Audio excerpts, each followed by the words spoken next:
Please open your Bibles to Hebrews chapter 9. Hebrews chapter 9.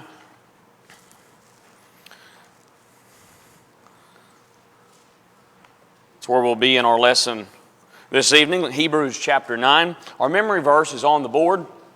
If you don't mind saying this, from Colossians chapter 3, verses 18 and 19. Wives, submit to your own husbands as is fitting in the Lord. Husbands, love your wives and do not be bitter toward them. Hebrews chapter 9.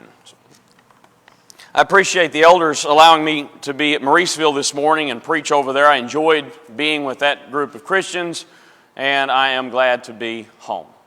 And so I'm thankful to be here, and I look forward to our study tonight.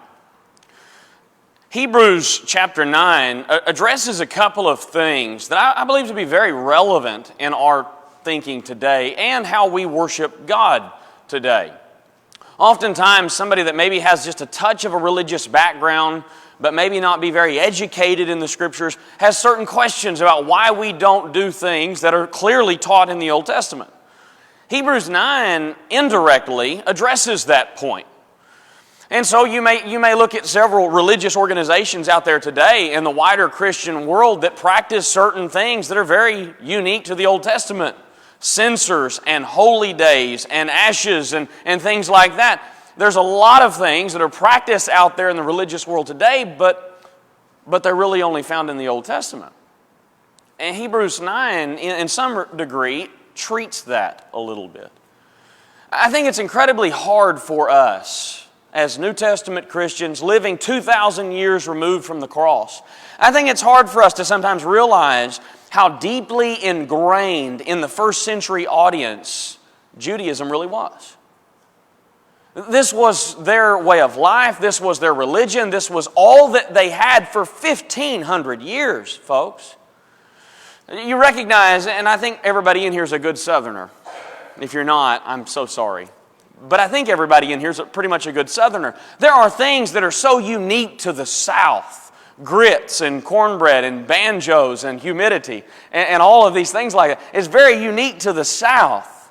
You realize the South has only been around for about 150 years? And yeah, rednecks have been around forever. But the South has only been around 150 years. Folks, the law of Moses and that religious institution, that way of life was 1,500 years going strong when the time Jesus walked the face of the earth. This is part of the reason why I wanted John Tom to read the passage he read for us a moment ago. The temple culture, the tabernacle before that, and then the temple culture dominated their way of thinking. And so many of the things of Christianity were fulfilled in that law, or were pointed to by that law, and yet it was still a challenge for them. It's like somebody coming up to you with rich Southern heritage and telling you, don't do that anymore. Don't take your hat off at the table anymore while you eat. Don't ever expect to experience some of those other things anymore because that's the old way of life and you don't use it anymore and you don't need it anymore because it's no longer effective. That's essentially what the law of Christ did with the law of Moses. It fulfilled it. I've got a few things from the passage and hopefully this will be of some help to you. The first thing I would ask you to notice is from the first 10 verses, the old system and that old way of life, that old law was beautiful, but it was quite limited. Look at verse 1 beginning. Hebrews 9 beginning in verse 1. Then indeed even the first covenant had ordinances of divine service and the earthly sanctuary. For a tabernacle was made, and notice the description now. Tabernacle was made, the first part, in which was the lampstand, the table, and the showbread, which is called the sanctuary. And behind the second curtain, the part of the tabernacle, which is called the holiest of all, which had the golden altar of incense and the ark of the covenant overlaid on all sides with gold, in which were the golden pot that had the manna, Aaron's rod that budded in the tablets of the covenant. And above it were the cherubim of glory, overshadowing the mercy seat. Of these things we cannot now speak in detail.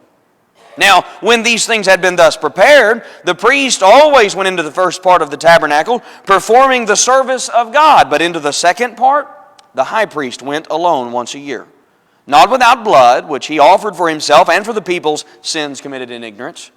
The Holy Spirit indicating this, that the way into the holiest of all was not yet made manifest while the first tabernacle was still standing. It was a figure for that time then present, in which both gifts and sacrifices were offered that could not make him who performed the service perfect in regard to the conscience, concerned only with foods and drinks, various washings and fleshly ordinances, imposed until the time of Reformation. Now, there's a lot to unpack there, but essentially what you have in the first few verses is the utensils of their worship, and then you have the operation of their worship in those remaining verses. If you were to look at the synoptic accounts, comparable to what John Tom read in Mark 13, Matthew 24 and Luke 21 all detail the disciples seeing the glory of the temple. Folks, I think it's hard for us to truly appreciate what this structure looked like. Now, true, he's describing the tabernacle here, so let's discuss the tabernacle for a minute. If you went back and looked at Exodus 24 and 25, you would find out that while the tent-like structure did quite look like a tent, covered in animal hide and lavished in various colored dyes and so forth. But if you went inside the tabernacle, everything was either pure gold or overlaid by pure gold. Have you ever been in a room where everything you see around you is overlaid with pure gold? Now, I'm not talking about the stuff that turns your skin green. I'm talking about true, pure gold. And you think, wow, that's the tabernacle. And that was the thing that precursed the actual temple. Solomon's temple was unimaginable. And then later, Herod's temple surpassed even Solomon's temple. And in fact, listen to this description of Herod's temple. This would be the temple standing at the time of Christ. This would be the temple that was standing at the time the Hebrew writer was writing, and would be destroyed in about 5 or so years after this letter was completed. Listen to this description. The temple exterior was adorned on all sides by massive plates of gold. Where there was no gold overlay, enormous white stones used in the temple construction could be seen. Sharp, holy spikes protruded from the roof to prevent birds from sitting on it and polluting the roof. In fact, Jewish historians would even say, if you haven't seen Herod's temple, you have never seen a beautiful building. Now here's what I'm hoping to paint for you. All of the beauty and all of the ornate designs and all of the splendor and all of the riches depicted in that structure, and it wasn't the true structure. Because it was pointing forward to something. It was illuminating this truth that was pointing forward to a time where Jesus would actually make the temple possible. You'll see this phrase come up several times in the passage, this glory and this shining. Even in verse 5, talks about the place above where the cherubim of glory overshadowing the mercy seat. You know, they actually would say that when the temple, when it sat there with this beautiful stone markings on its side, when the sun would rise out of the east, the temple would literally shine. Have you ever been out fishing and saw the water catch the sunlight just right and it shines, blinds you, you nearly wreck? You know, have you ever seen a vehicle? I leave my house at 7 a.m. to drop the girls off at school, and if I don't catch it just right, the sun shines over those neighborhood houses and blinds me for about 6 or so houses, and I'm just praying nobody's out there running. You know, just imagine what this structure looked like. And yet what Hebrews is telling us in chapter 8, he says it's a shadow. Later in chapter 9, he's going to say it's a copy. In chapter 10 again, he says it's a shadow. This was not the real thing. Now, all of these things it's depicting, how much more beautiful heaven must be. Seems that we sing a song like that, how beautiful heaven must be. This structure and all of its splendor was nothing compared. It was nothing compared then to the structure that it truly represented. And so while the structure itself was imperfect, it was looking forward to something else, and its worship was imperfect, looking forward to something else, because as he says in verse 6 and following, there was this limitation in the priesthood.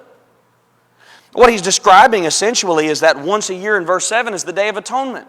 We're all familiar with that concept. Here the priest could only go in on the Day of Atonement. It could only be the high priest. There was very clear limitations in this law. It's because it was pointing forward to something else. Pointing forward to something better that was coming. And it wasn't just the structure, and it wasn't just the operation, it was the worship itself. It was a beautiful system, but it was very limited. Now, I plan on talking about this in more detail pretty soon. But occasionally somebody asks, why don't we use instruments in our worship? Well, we're New Testament Christians. And I could spend a little more time answering that. In fact, I'm going to spend a little more time answering that question in a couple of weeks.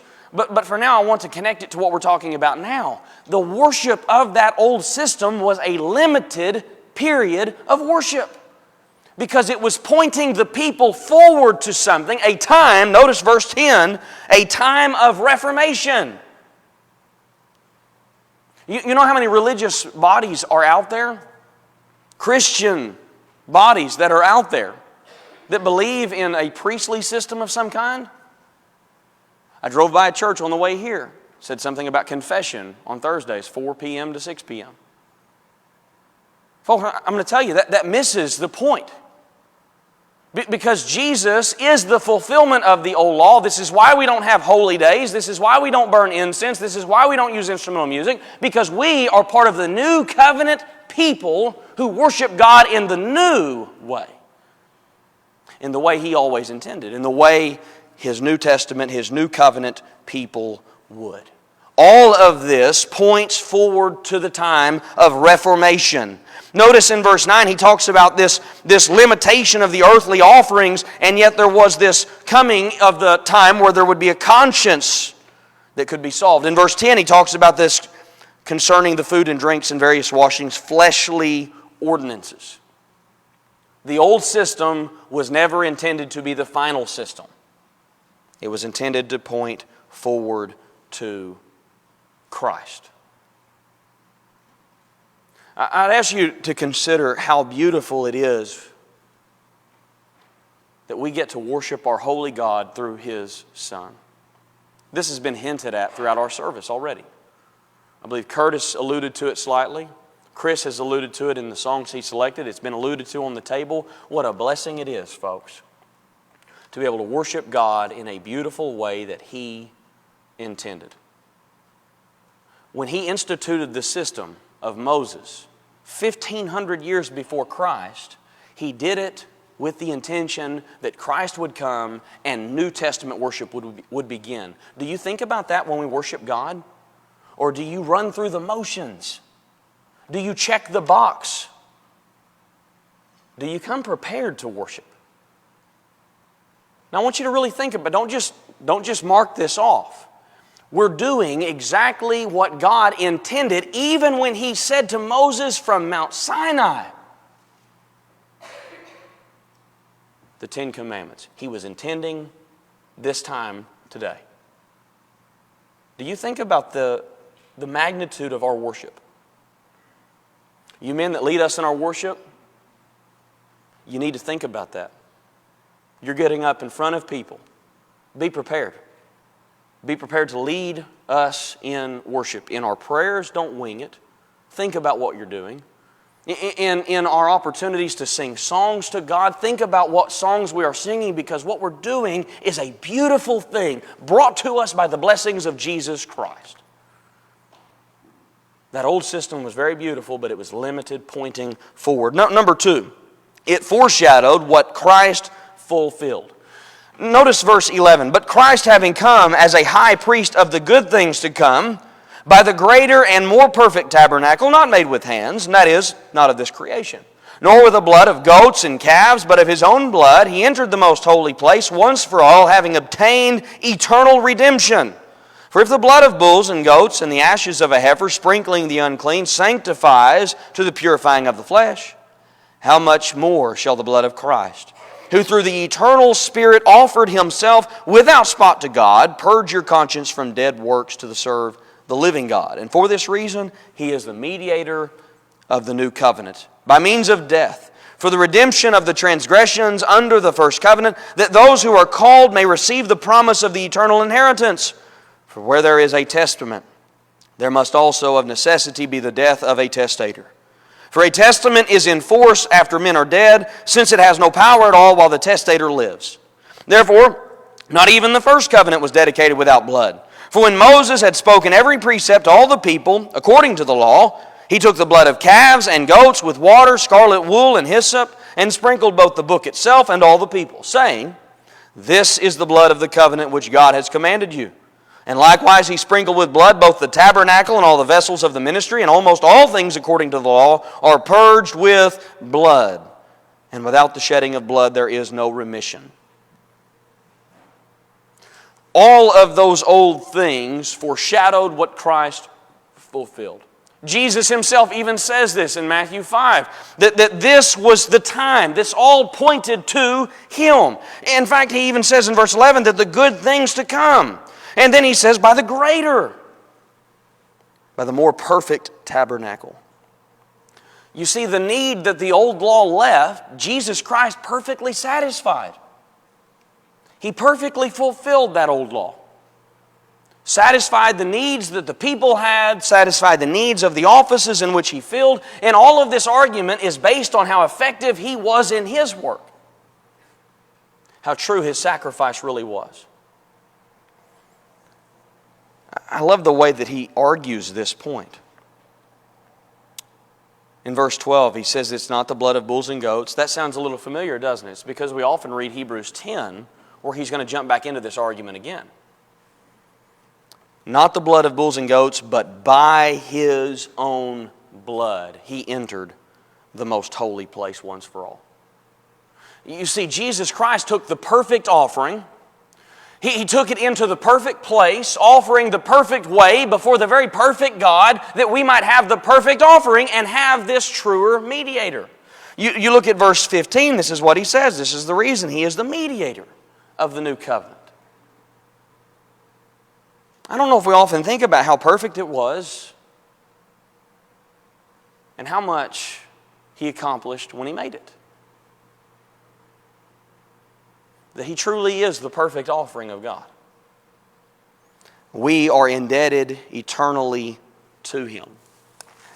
Notice something in verse 15. He says, He's the mediator of the new covenant by means of death for the redemption of the transgressions under the first covenant. You see, Jesus' blood was so powerful, His offering so pure, it cleansed in all directions. Now, you may have heard the terminology. I'm not a fan of it.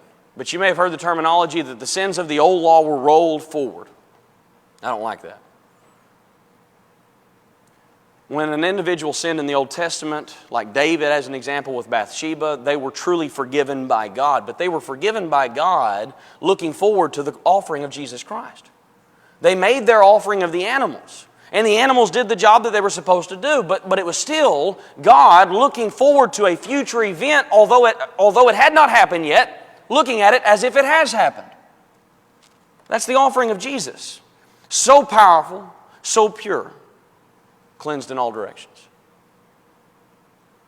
He initiates this better covenant. Once in a while, somebody will ask, did Jesus have to die?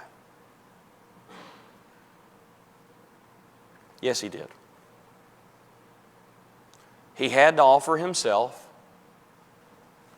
in part because of some of the very things we're looking at here. You look at verse 16. For where there is a testament, there must also of necessity be the death of a testator. Had He not died, the old law would have remained in force. We would still be offering animal sacrifices. Had He not died, there would be no true remission of sins. Even stating that in verse 22, he's going to come back to it in verse 26 again. Jesus is the perfect fulfillment of the old law. And we don't have time to actually dig into all of those various intricacies that where it points. Jesus accomplished everything.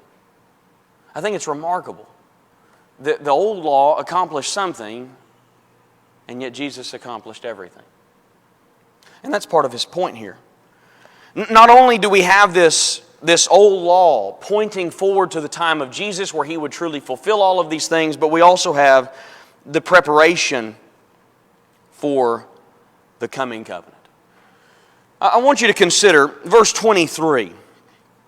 All of these points are then brought together in the person of Jesus. Verse 23, therefore it was necessary that the copies of the things in the heavens should be purified with these, but the heavenly things themselves with better sacrifices than these. For Christ has not entered the holy place made with hands, which are figures of the true, but into heaven itself, now to appear in the presence of God for us. Nor yet that he should offer himself often, as the high priest enters into the holy place every year with blood of another.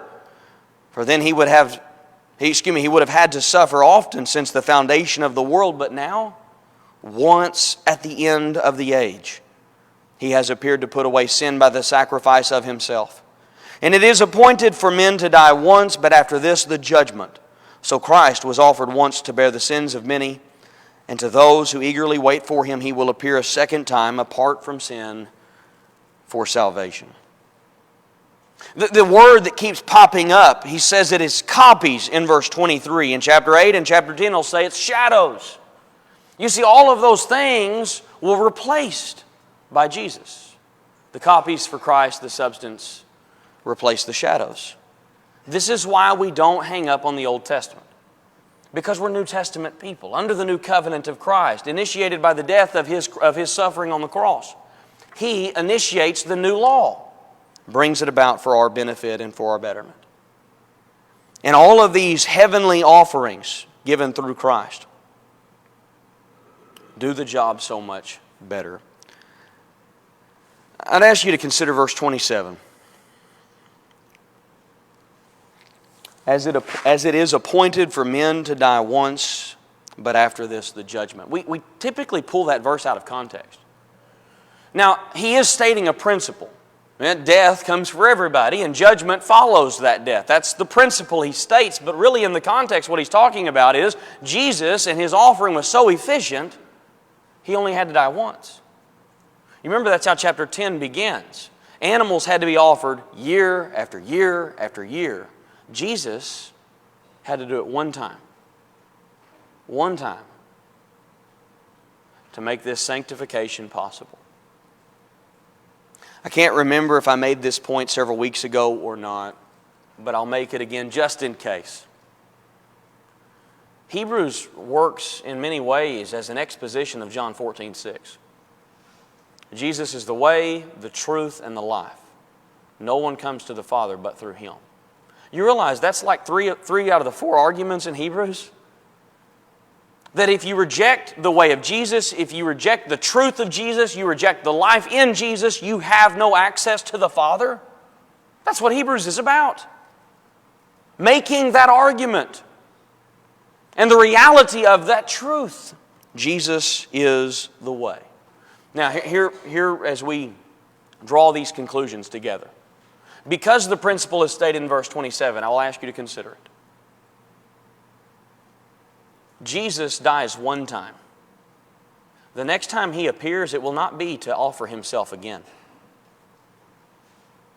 It will be in judgment. That's part of what he says in verse 28. To those who eagerly wait for him, he will appear a second time.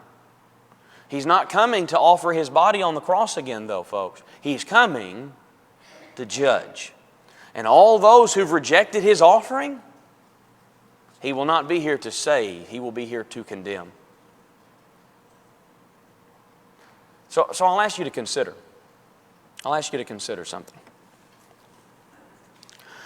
Since there is one death, and since the judgment inevitably follows it, there are no do-overs, there are no second chances. Please understand that.